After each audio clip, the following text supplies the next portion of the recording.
জামাই পিঠা, রসে ভরা দুধ চিতই, ডিম সুন্দরী পিঠা সহ হরেক রকমের পিঠার সমারোহ বসেছে খাগড়াছড়িতে। কালের বিবর্তনে হারিয়ে যাওয়া পিঠা নিয়ে আয়োজন করা হয়েছে তারুণ্যের উৎসব। উৎসবে ছিল নারী উদ্যোক্তাদের নিয়ে পিঠা উৎসব ও পণ্য প্রদর্শনী।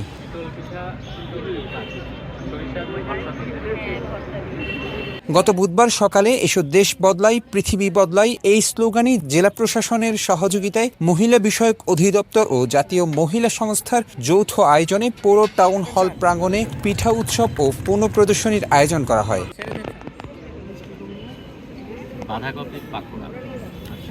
উৎসবে বিভিন্ন স্টল ঘুরে দেখা যায় পাহাড়ের বিভিন্ন সম্প্রদায়ের পিঠাপুলি।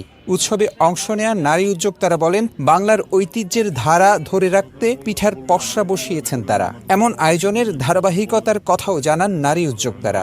এটা আমরা একদিকে আমরা পিঠা উৎসবের সবার সাথে পরিচিত হয়ে যায়, অন্যদিকে আমরা টাকাও ইনকাম হয়ে যায়।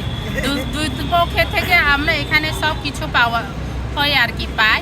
আসলে শীত শীত আমেজ আর বাংলার ঐতিহ্যের যে ধারা আমাদের পিঠা উৎসবের পুলি, আমরা এটা কখনো বর্তমান সময়ে করে থাকি না। তো সেই সুবাদে এই শীতের এই হিমেল হাওয়ায় আমরা আমাদের বাংলার ঐতিহ্যকে ধরে রাখার লক্ষ্যেই 3 দিনব্যাপী এই পিঠা উৎসবের আয়োজন। এখানে আমাদের ক্ষুদে যে নারী উদ্যোক্তারা আছে তারা তাদের পণ্যের পসরা এখানে মিলিয়েছে, বিভিন্ন ধরনের আঞ্চলিক পিঠা এখানে তুলে ধরেছে। আসলে সবাই স্থানীয় যারা আছে এই স্বাদ পেয়ে তারা অনেকে আনন্দিত হবে এবং আমরাও আনন্দিত। আমাদের খাগড়াছড়ি যত দিদি দাদা ভাই বোনরা আছে সবাই যেন মেলাতে এসে ঘুরে যায়, আমাদের হোমমেড খাবার একটু খেয়ে যায়।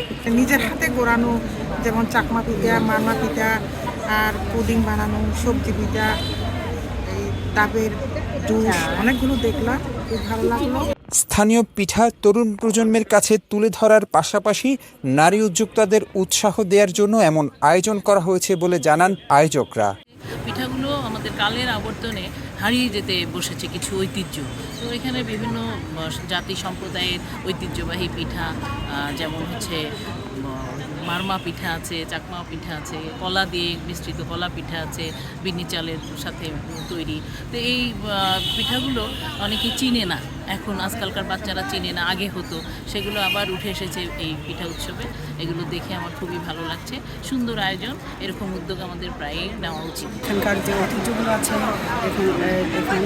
এখানকার লোকাল যে পিঠাগুলো আছে সেগুলোকে আমরা প্যাট্রোনাইজ করার জন্য, তাদেরকে উৎসাহিত করার জন্য এবং উদ্যোক্তা হিসেবে গড়ে তোলার জন্য হচ্ছে আজকে আমাদের এই আয়োজন। এবং সেই সাথে হচ্ছে তারুণ্যের যে তার জোয়ারটা আছে, সেই জোয়ারটাকে আমরা যেন শক্তিতে রূপান্তরিত করতে পারি, সেটা হচ্ছে আমাদের প্রধান অতিথির বক্তব্যে খাগড়াছড়ি জেলা প্রশাসক বলেন, এই অঞ্চলের বিভিন্ন সম্প্রদায়ের ঐতিহ্য কালের বিবর্তনে যাতে হারিয়ে না যায় সেই উদ্দেশ্যে এমন আয়োজন করা হয়েছে বলে জানান তিনি। আমরা চাই যে এখানে আমাদের যে ঐতিহ্য রয়েছে, সংস্কৃতি রয়েছে, সেটি যাতে আমরা গোটা দেশ তথা বিশ্বের কাছে তুলে ধরতে পারি, এটি একটি মূল উদ্দেশ্য। পাশাপাশি আমাদের কালের আবর্তে যাতে আমাদের যে স্থানীয় যে ঐতিহ্য রয়েছে, ঐতিহ্যবাহী খাদ্যগুলো রয়েছে, পিঠা রয়েছে আমাদের, যেগুলো খেয়ে আমরা অভ্যস্ত পূর্বে ছিলাম, এখন অনেক সময় আমরা কালের বিবর্তনে সেটি থেকে নিজেদেরকে বিরত রাখছি, সেগুলোকে আমরা যাতে হচ্ছে আমাদের নতুন প্রজন্মের কাছে তুলে ধরতে পারি, আমাদের তরুণদের কাছে যাতে এগুলো আমরা পরিচিত করতে পারি, সেটি আমাদের মূল লক্ষ্য। 3 দিনব্যাপী এই উৎসবে রয়েছে 20টি স্টল। উৎসবে স্থানীয় উদ্যোক্তাদের তৈরি প্রায় 60 ধরনের ঐতিহ্যবাহী বাহারি স্বাদের পিঠাপুলি, আচার, পোশাক ছাড়াও রয়েছে বিভিন্ন পণ্যের সমাহার। উৎসবটি চলবে আগামী 31 জানুয়ারি পর্যন্ত।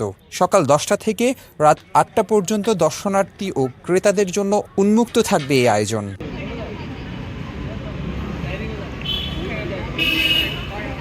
খাগড়াছড়ি থেকে খোকন বিকাশ ত্রিপুরা জয়কের তথ্য ছবিতে ডেস্ক রিপোর্ট, কালের কণ্ঠ, চট্টগ্রাম।